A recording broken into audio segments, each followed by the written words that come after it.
lot of the journalists in this room are black.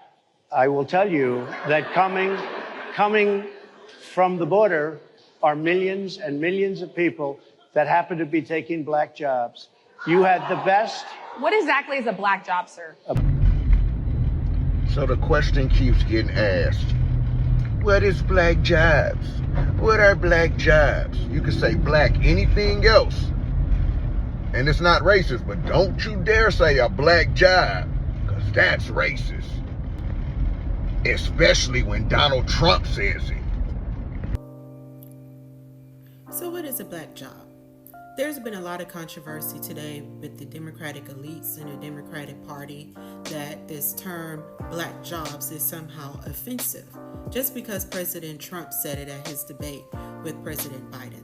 So even Michelle Obama brought it up in her speech to the DNC. So we want to discuss exactly what a black job is. And people say, what do you mean by black jobs? Get out your bougie feelings and deal with the reality. 1/3 of black men have a felony. So there's a lot of jobs they will never qualify for. They are mostly what? Essential workers, warehouse, trucking, security.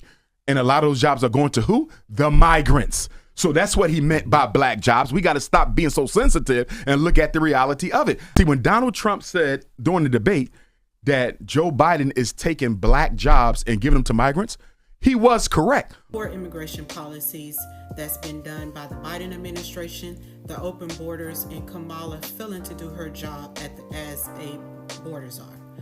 Yes, I serve on the board with Kathleen on there, but I'm also the Director of Membership Development for Project 21 Black Leadership Network. And I think that's important to understand. We are a center-right organization. So I'm saying this to say that the majority of the people that actually call or I come in contact with usually are center-right. Something has changed. I get more phone calls from elite black liberals than I do from conservatives or people who lean conservative that are black. And what has changed over the last 2.5, 3 years? Illegal immigration. I get phone calls at 11 o'clock in the morning from pastors, from leaders of NGOs, from community leaders, asking for my help that would never have the same policy and believe in the same policy issues that I do. But they're asking for help because for the first time, the straw that broke the camel's back is mass illegal immigration in black communities. I have a large network in Chicago of black pastors who called and said, can you help us? There's reality and there's perception. And we need to not understand how powerful perception is. Here's the perception of African-American males. They think that mass immigration of illegal immigrants in their community is so that they can swap out black people for brown. They believe that they're put there deliberately to take those jobs. Low industry, low skilled jobs that are historically held by African-American males. They believe that they're there to displace them so that they don't have economic power so they can be pushed back. Second, they believe that they're there so that they can take control of their community. I hear from leaders in black urban communities that bid you, don't lean right, are saying to me that they're meeting with people and they're seeing these immigrants in their community actually recruiting members to be gang members. Why? Because they want to take control of the community. They believe that there's a plot to make sure that there is no black ownership of businesses, of housing, because they have deliberately planted all of the illegal immigrants purposely in minority communities to sow discourse. The last thing that I would hate to say, but it's true, is that they believe that the left is deliberately setting up a scenario where there's going to be a racial war not between black and white, but between black and brown. The fact that the majority of the illegal immigrants that you've seen in the last year are actually male, military age individuals a lot of those individuals are also have been incarcerated, gang members, all of these situations that we have a community that the Biden admin, I call him lock him up Joe, right? Now he didn't just take fathers out of the house, he took fathers out of the community completely. So there's already a shortage of black males in the community. Now you're putting mass amounts of black army ready illegal immigrants in there. What do you think is going to happen? Now, perception is a powerful thing. For the first time, you have black males who historically lean left that are all of a sudden moving to the right. Why? Because economically, they're being pushed down the ladder, and these other people are coming, illegal immigrants, that are being pushed forward on the pedestal. Imagine this, and I was thinking about this. The average income, median income for African Americans, just nationwide, $35,700 a year. That's somebody that's doing well. That's the median income. Black jobs that translates to about a little bit over $31,000 a month pre-tax. $3,100 a month pre-tax.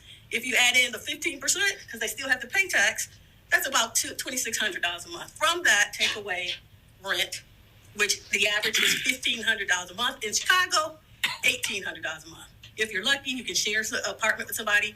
Maybe not. So you're deducting that. Now you got to take out your transportation costs. You have to take out your food costs. Illegal immigrants can come to this country. They get $2,200 a month for SSI. They get free rent. So let's add that. $2,200 average, $1,500 in free rent. They're already up to $3,700 a month. Then you add in, and if you use the Eric Adams model, they get another $1,400 in a debit card to pay for food and clothing and whatever accessories. So now you have people on this end who might have about $400 a month to spend. If they're probably going to be in the hole because they got other accessories that come up. These people over here are actually living an upper middle class life.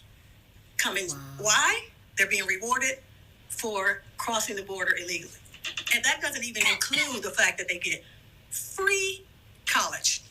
They get free health care.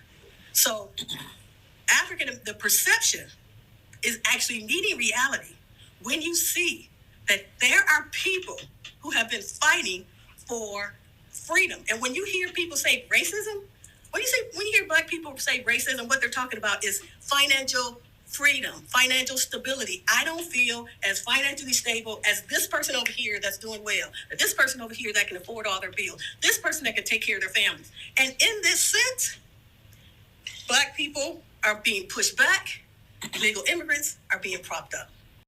The thing about it is, and they're using the squatter laws to do this, and you have to ask yourself, who gave them the squatter laws? How do they even know about this law as soon as they came to this country? Was it the Biden-Harris administration? I'm just saying allegedly. But you have to concern yourself about when these people are crossing the border illegally.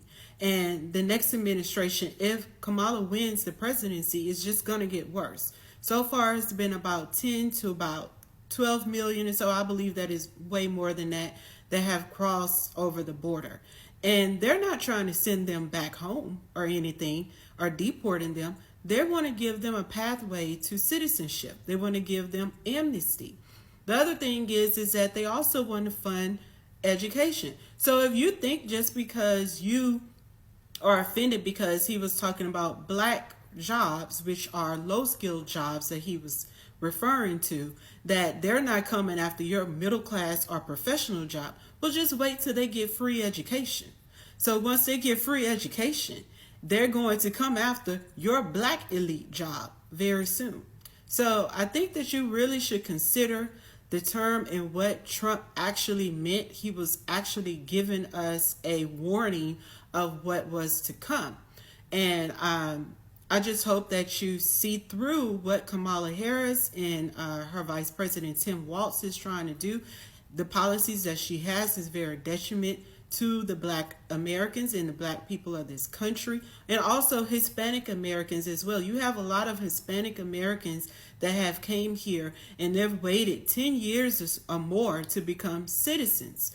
and they had to pay a lot of money. They had to learn a lot of American history and the material just for them to just have and open up the border for illegal immigrants to come in and pretty much displace them as well. So I don't understand how we're not understanding and how we are offended by Trump telling the truth. You know, he said the silent part out loud, and then you want to be offended by this.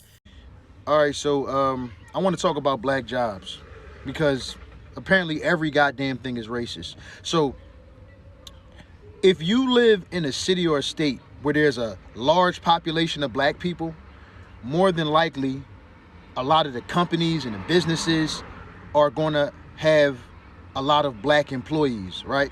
Whether we're talking about the trades, construction, city and state jobs, transportation, at the airports, just a lot of blue collar jobs where you can find a lot of black people. That's just a fact. These jobs are not exclusively for black people. Black people aren't the only people that work these jobs, and these aren't the only jobs that black people can get. But the fact of the matter is, a lot of black people work blue collar jobs. And you know, Americans in general work blue collar jobs. Millions and millions of people work blue collar jobs, and some of them pay really well, people of all races. But when you go into areas where there's large populations of black people, it's a lot of black people who have those jobs. It's also those areas where a lot of the illegals are finding themselves. And so when you have companies, maybe like a Tyson Chicken, for example, who laid off a bunch of employees in favor of hiring illegals, right? Increase profits, lower costs. That's what businesses do. When they stop hiring the people, the locals, right? The people of the area, and they start hiring illegals, it's affecting people's jobs. It's affecting black people's jobs. Therefore, it affects black jobs. Black jobs is not some racial slur that people are trying to make it out to be. It's just like nobody would have a problem if somebody came up and said, hey, we got to give more funding to black schools. There's no such thing as a black school. They're public schools. And based on the area that they're in, they have a large black student body. Nobody gets mad about somebody saying black school. Nobody gets mad about black church. Nobody gets mad about black neighborhoods. But for some reason, black jobs is a racial slur. Black jobs is racist. Nobody understands what a black job is. And People say, what do you mean by black jobs? Get out your bougie feelings and deal with the reality. so here's what I come to realize. The people who are offended by black jobs, either one of two things is happening. Either you just want to be offended and you're playing dumb, or you actually are dumb. I find it amazing that we're fine with anything, almost anything else being black, whether it's music, television, entertainment, news, culture, anything else could be called black, but jobs is where we draw the line. It's the dumbest fucking thing I've ever heard. It's a reach. And the reason why it's taken on the life that it's taken, because the media is pushing it. So in 1973, during the Church Committee hearings, we learned that the CIA had a program called Operation Mockingbird, where they had at least 400 members, leading members of the United States Press Corps, from the New York Times, the Washington Post, ABC, CBS, NBC, etc., who were secretly working for the agency and steering news coverage to support CIA priorities. And they agreed at that time to disband Operation Mockingbird in '73. But there's indications they didn't do that. And the CIA today is the biggest funder of journalism around the world. The biggest funder is through USAID. The United States funds journalism in almost every country in the world. You know, it owns newspapers. It has journalists on it, thousands and thousands of journalists on its payroll. They're not supposed to be doing that in the United States, but in 2016, President Obama changed the law to make it legal now for the CIA to propagandize Americans. And I think, we can't look at the Ukraine war and how that was, how the narrative has been formed in the minds of Americans and say that the CIA had nothing to do with that. You're offended, many of you, because the media told you to be offended, not because it's an offensive term. Think for your fucking self. Just think in general. Why would you be offended by the term black job? It's because the media said so and because Donald Trump said it. That's it. A lot of the journalists in this room are black. I will tell you that coming from the border are millions and millions of people that happen to be taking black jobs. You had the best. What exactly is a black job, sir?